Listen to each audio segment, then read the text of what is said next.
राधे राधे दोस्तों। श्रीमद् भगवत गीता में आपके सभी प्रश्नों के उत्तर आपको मिलेंगे। आपके हर समस्या का समाधान श्रीमद् भगवत गीता में है।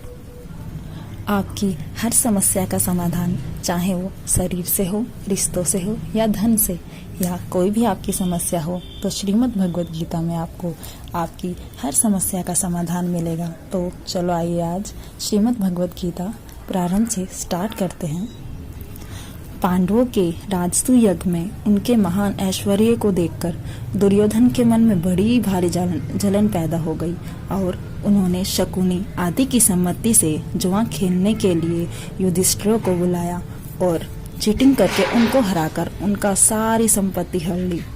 अंत में डिसाइड किया कि युधिष्ठिर और पांचों भाई और द्रौपदी सहित 12 वर्ष वन में रहें और 1 साल तक छिपकर रहें। इस प्रकार 13 वर्ष तक पूरे राज्य पर दुर्योधन का अधिकार रहे और पांडवों के 1 साल के अज्ञातवास का भेद न खुल जाए तो 13 वर्ष के बाद पांडवों का राज्य उन्हें लौटा दिया जाए। इस डिसीजन के अनुसार 13 साल बाद जब पांडवों ने अपना राज्य वापस मांगा, तब दुर्योधन ने साफ इनकार कर दिया। उन्हें इतने लोगों ने समझाया, बहुत ने समझाया, पर उन्होंने साफ मना कर दिया। उन्होंने कहा कि मैं राज्य वापस नहीं करूंगा। फिर क्या था, फिर दोनों ओर से युद्ध की। भगवान श्री कृष्ण को युद्ध का निमंत्रण देने के लिए दुर्योधन द्वारका पहुंचे। उसी दिन अर्जुन भी वहां पहुंच गए। दोनों ने जाकर देखा भगवान अपने भवन में सो रहे हैं। उन्हें सोता देखकर दुर्योधन उनके सिरहाने एक मूल्यवान आसन पर जा बैठे और अर्जुन दोनों हाथ जोड़कर नम्रता के साथ उनके चरणों के सामने खड़े हो गए। जागते ही श्री कृष्ण ने अपने सामने अर्जुन को देखा और फिर पीछे की ओर मुड़कर देखने पर सिरहाने की ओर बैठे हुए दुर्योधन दिख पड़े। भगवान श्री कृष्ण ने दोनों का स्वागत सत्कार किया और उनके आने का कारण पूछा। तब दुर्योधन ने कहा, मुझ में और अर्जुन में आपका एक सा ही प्रेम है और हम दोनों ही आपके संबंधी हैं, परंतु आपके पास पहले मैं आया हूँ। सज्जनों का नियम है कि मैं पहले आने वाले की सहायता किया करते हैं। सारे भूमंडल में आज आप ही सब सज्जनों में श्रेष्ठ और सम्माननीय हैं, इसलिए आपको मेरी ही सहायता करनी चाहिए। भगवान ने कहा, निसंदेह आप पहले आए हैं, परंतु मैंने पहले अर्जुन को ही देखा है, इसलिए मैं दोनों की सहायता करूंगा। परंतु शास्त्रानुसार बालकों की इच्छा पहले पूरी की जाती है, इसलिए पहले अर्जुन की इच्छा ही पूरी करनी चाहिए।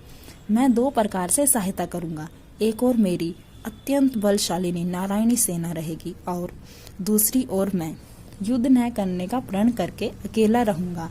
मैं शस्त्र का प्रयोग नहीं करूंगा।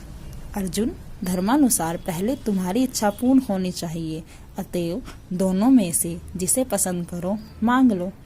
इस पर अर्जुन ने शत्रुनाशन नारायण भगवान श्री कृष्ण मांग लिया। तब दुर्योधन ने उनकी नारायणी सेना मांग ली और उसे लेकर वे बड़ी प्रसन्नता के साथ हस्तिनापुर लौट गए। इसके बाद भगवान ने अर्जुन से पूछा, अर्जुन, जब मैं युद्ध ही नहीं करूंगा तब तुमने क्या समझकर नारायणी सेना को छोड़ दिया और मुझको स्वीकार किया?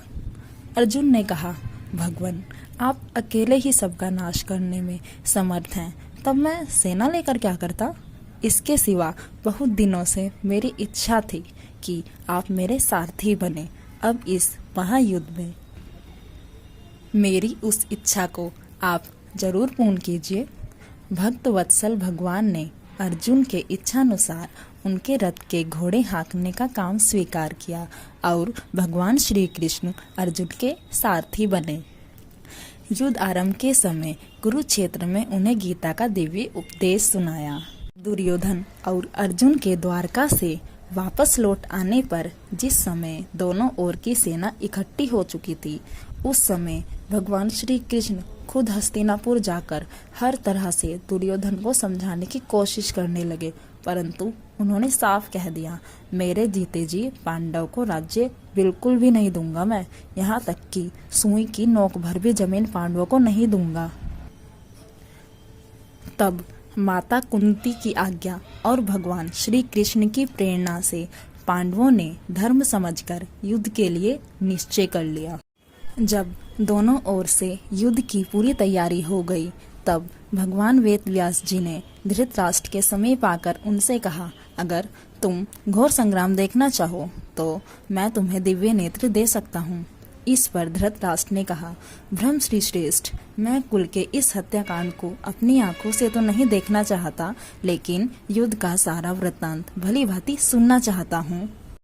तब महर्षि वेद व्यास जी ने संजय को दिव्य दृष्टि देकर धृतराष्ट्र से कहा, ये संजय तुम्हें युद्ध का सब हाल सुनावेंगे।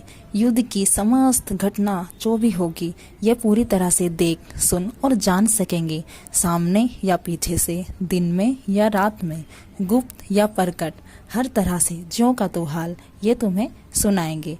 इनके शरीर से न तो कोई शस्त्र छू जाएगा और न इन्हें जरा भी थकावट ही होगी। यह होनी है, अवश्य होगी। इस सर्वनाश को कोई भी रोक नहीं सकेगा।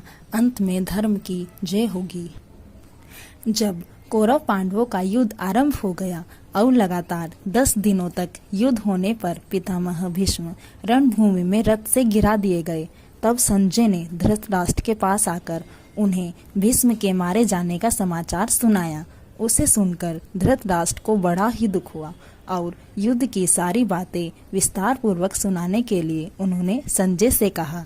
तब संजय ने दोनों ओर की सेनाओं की व्यूह रचना आदि का विस्तृत वर्णन किया। इसके बाद धृतराष्ट्र ने विशेष विस्तार के साथ आरंभ से अब तक की पूरी घटनाएं जानने के लिए संजय से प्रश्न किया। यहीं से श्रीमद् भगवत गीता का पहला अध्याय आरंभ होता है।